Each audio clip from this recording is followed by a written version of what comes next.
thank you very much for being here for this interview.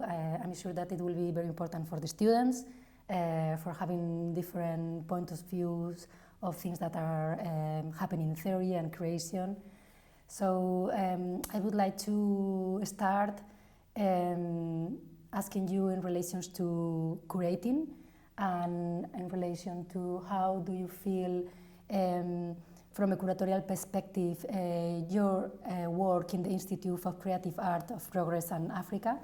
How, from a curatorial perspective, could we define your participation in this space? Well, thank you for having me.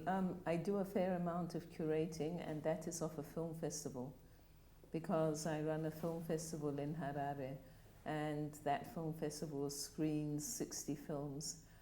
That's the maximum that we screen. And so each year we have to go out and find these films. What I think has been my biggest experience from this practice of curating is understanding the gaps, because the gaps in production become evident when you want to curate and you put out a call and you find that certain demographics are not represented. So the film festival that I run is a festival that screens films with female leads. And so, first of all, I had hoped that a lot of the films would be made by women. Increasingly, this is so, but not necessarily. And then, since the festival is in Africa, I would have wanted to see a lot of films with female leads who are African, and also that these films were made by African women. And this is not the case also. So I think that my curating practice is also a research practice, because it gives me this data that I can then use to advocate for changes in practices and resource allocation. How do you feel, thinking in this curatorial frame, how do you feel the female gaze perspective is changing cinema, or is transforming, or having an influence into the cinema in the context of Africa? I find that women from the African continent are more able to find resources for documentaries, which are films that need a lower budget than long fiction. And so this is interesting, because it means that they are presenting a particular kind of more intimate gaze that is more concerned with what is actually on the ground at the time that they are filming with respect to their subject matter. So I think this is very important, because I think that fiction is really constrained by the dictates of the industry and the mainstream model of the hero's journey. And that is a very difficult model to follow when you are dealing with a disempowered group of subjects. So I do feel that this female gaze from African filmmakers is very important in allowing another subjectivity to be represented in film. Thank you. Also, from this perspective of curating, how did you feel that in a global sense African cinema is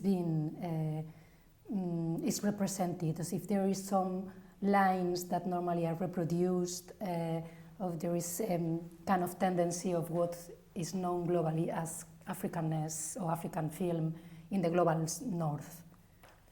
I feel that generally African creative production in the narrative arts is impacted by trends from the global north.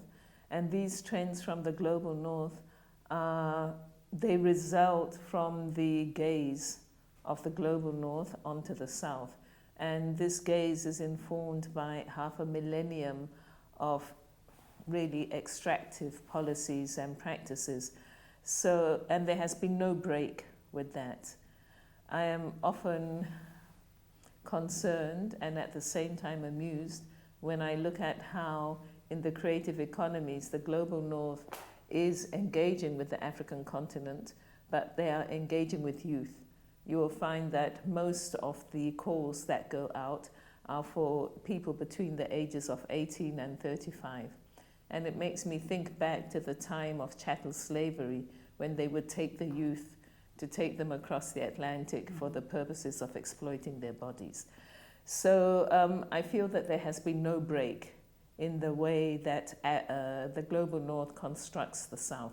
There has been a change in the content and the form, but not in the actual structure of what is going on.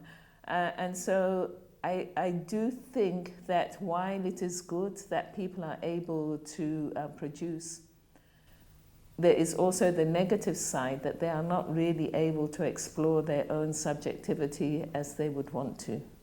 Now, people say that this is the case everywhere, and it is true. All the film industries are constrained by this mainstream model. But the problem on the continent is that we do not have people who are investing in film on the continent.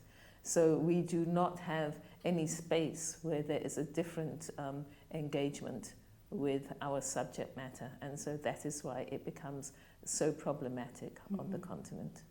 And this makes, there is a connection of this with this idea of diasporic concept that has been like traveling, and people, we spoke about this concept, and I would like to see if you could define it once, and also if there is a relationship with this idea of diaspora cinema, with this stereotyping, I don't know. Yes, I would definitely say that there is a growing concept of the African diaspora, and so therefore diasporic production, and it is a fact, it exists. The reason why Africa has an increasingly large diaspora is because of the conditions that prevail on the continent, which are determined by the global economic structure. So again, even the diaspora is a result of the structures that we have today globally. I know that most Africans would like to be able to live in their countries. And in fact, I think it was in 2017 when the German Chancellor Merkel, who was Chancellor at that time, went to West Africa. She actually said it. She said, in my tour of West Africa, one thing I have found is that most African people would like to stay at home. Nobody likes to leave home, but they leave home because home cannot provide them with a decent living. So again, it is this economic structure that is making African people want to leave. So now what happens when there are concentrations and populations of Africans in the global north? They become acculturated to some extent, and they are also more visible to people in the global north. So now it is easier for people in the global north to engage with that community, and the stories also have to do with issues that people in the global north are contending with. And so I think it becomes convenient to say that this represents Africa. It represents an aspect of Africa, which is an émigré aspect of Africa. But it no longer really represents what is going on today on the ground, on the continent, in most cases. Interesting. You were for a while doing scripts for in cinema industry on African subjects, I think, no? So when I knew this and I read about this, I was very curious about what they were, which one was the demand they had through you, because probably it's a good portrait of this relationship that you were mentioning. No? Yes, very definitely. I did work on some productions back in the day, and these were productions that were done by an organization called Media for Development Trust. And this was in fact an American organization. And this organization was able to obtain what, by the standards of other filmmakers in Zimbabwe at the time, was astronomical budgets for their films. And all of the films were premised on the idea that Africa is undeveloped and needs to be developed. That is why the organization was called Media for Development Trust. And so all of the films had to do with some notion of something wrong in the country. It wasn't about people's aspirations, but it was about people embodying wrong and making the wrongness less. And it was very difficult for me to work on those films. I was towards the end, well, I began before I trained and worked with them on several films. But what I thought I could bring to this was a humanizing of the characters who were portrayed in these films. But in my opinion, this is a genre. In fact, I would call it a genre, and I call it the development film. And I always argue that genre is related to the social fabric where the films are made. And so we can see this happening. We do not have that genre as a definite genre emanating from the north of the world. Recently, we have what is called social impact films. But even then, they are conceptualized differently in terms of making something better rather than correcting a lack of something. It's a small conceptual difference, but it does make a difference in how that ideology informs the process of writing and making the film. Interesting. I was thinking in your films and the films you produce and your own films, and when I started to do a research of looking at the films, and I felt I were needing like a contextualization of what I was seeing. I felt that there was a distance between what I see normally and what. So I would like to listen from you something to do with this contextualization, not necessarily about your films, but especially of the films you produce in your task as curator. I mean, the work you do with women, mainly. So how would you contextualize all these films you have been producing of women there?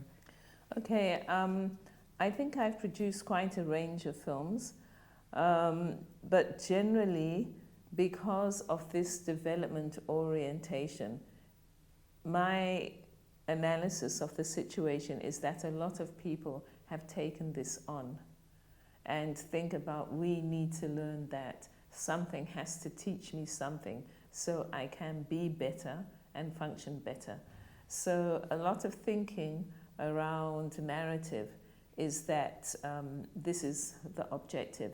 And so even when we call for films, we often get films that are like in the development mode. And then also when it comes to funding these films, because the money comes normally from the global north, they will also be open to selecting that kind of film. Whether it makes for good cinema that can really engage somebody powerfully is another question. I think probably negative. But that, I think in Zimbabwe at least, has it has impressed itself upon the way people produce. If you look, for example, at the streaming platforms, they have a different set of demand characteristics. But you will find that the result is similar, in that there are a lot of romance and crime stories that are coming out of predominantly South Africa, because that's where the money is going on the continent. And this has very little to do with the real life of what is going on the ground and the stories of people and their hopes and aspirations and what they struggle for. It's a format in a way. People take this genre and say, okay, we have police, we have crime, so it can fit. Whereas actually it cannot, because the unfolding of this is completely different. For me, the problematic aspect of this is that then people on the continent consume this content, and they are formed in a different way from their reality. And yeah, that is very problematic. And there are no really forums where we analyze this kind of thing, because the festivals are underfunded. It's very difficult to bring people together. And also, there are not many people working intellectually on the issue, because other areas of inquiry are seen as more urgent. So for me, it's very worrying. I'm very aware of the concept of the metaphysical empire that the British Empire used, in that they intentionally wanted to colonize people metaphysically. And we see this happening in the extension of the British Empire in America. We are all being colonized by this narrative that comes out of the United States. So for me, it is not a comfortable development. Mm-hmm. Your book, Black and Woman, it was, I think, has like a transversal question that has to do with overcoming or dealing with trauma and dealing with emptiness. No, I think it's quite present in the book. And also because we are at a university working with more and more students that want to address this. And it's like a phenomenon that is growing, not just in my university, but in general. I think for the students it would be super interesting to have your view on the relationship between creation and dealing with the trauma, overcoming, or perhaps in your opinion doesn't have anything to do, but knowing your opinion on this. Yes, well, we do know that from psychology, we know that being able to engage with a traumatic event and to narrate it functions to release part of the trauma and to enable the person to look at it from a different perspective and not just the experiential perspective that happened at the time of the trauma. So narrative has always been used therapeutically. So yes, being able to narrate your trauma can be therapeutic from that point of view. And for people who themselves do not have the tools to narrate, when they engage with another narration, they also can get that benefit. So I definitely think that a film is useful in that respect, which is why I am so concerned about this development film genre and the constraining of film from the African continent in the context of the development structure in the way that the North engages with the South, because it means you are now occupying that space that could actually be used to address some of the trauma. You are adding more trauma by telling people you are less, you lack, and you have to become more in this way. Yes. For me, my narrative serves a purpose that when I'm creating it, I gain more understanding. So that is very important for me. And it also enables me to come into contact with other people and talk about that subject matter, which is very important. And I am also very fulfilled when I see that this importance to me is also reflected in the people who read. I will often have young women who are African or African descended come to me and say, but you have written my life story. And they are quite overwhelmed, because as highly melanated people from Africa, we do not see ourselves reflected in narrative. All the forms of narration that were indigenous and practiced were destroyed. Now we have these other forms of narration that require so much capital. Even if you're writing, you need money in order to write before you can even think of earning from your book. And so it means that the ways of narrating self for people on the continent are extremely curtailed. Most of the selection of which projects will go into production, whether it's literature or whether it's film, happens by people who have no lived experience of being on the continent. So they cannot recognize the story. They'll say, oh, what is this about? It doesn't make sense to me. It's not important, etc., which is understandable if people do not have any experience. So for me, it's very important that my work creates this kind of shared space of experience that we can then inhabit. That is very important for me. Thank you. I was also wondering about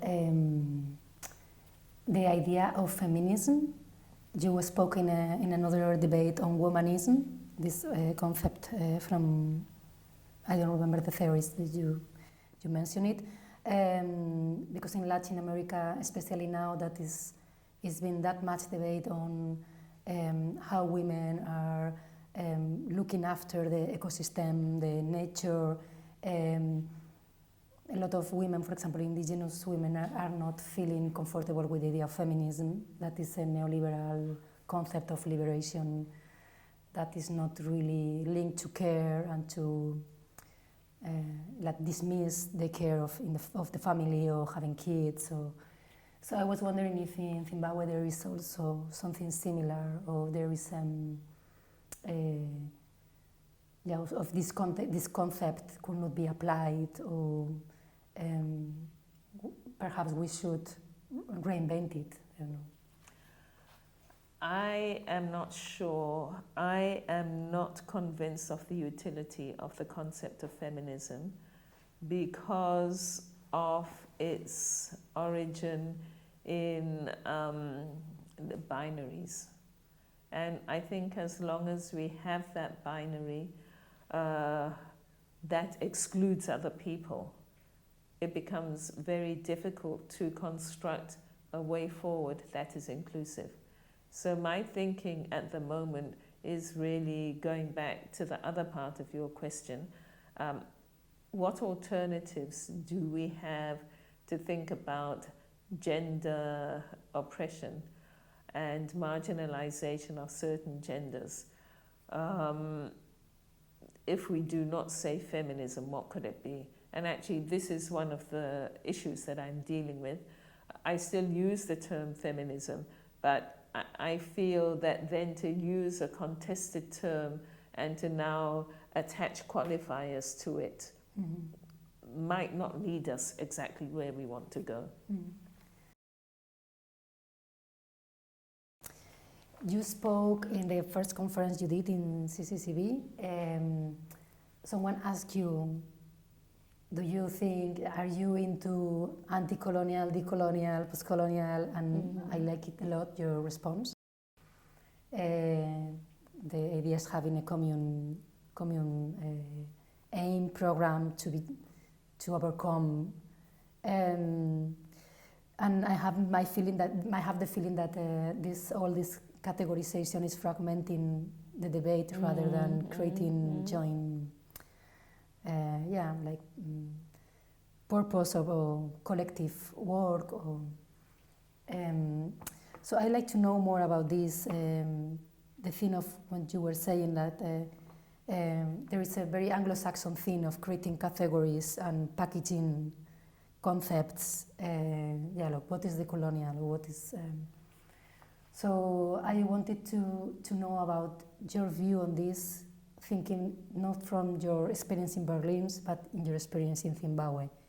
If these theories are getting there or not at all, if they are present, or if there is this fragmentation or not. I don't know if it makes sense, the question. Yes. Well, I think that the function of academia is to produce knowledge and not really to practice. I mean, academia can be a foundation for practice. So I think that as far as practice is concerned, and that is what I am involved in, even my intellectual engagement, it is generally in order to understand something that is on the ground so I can practice better. So for me, I do not think that every intellectual debate is useful for practice. I think it can be confusing. So I simply take the stance that if I am doing the work that I think is involved in dismantling a structure that is harmful to more than half of the residents on this planet, I am doing my work. I think that also indicates more of my thinking, because, yes, anti to me implies a lack of care.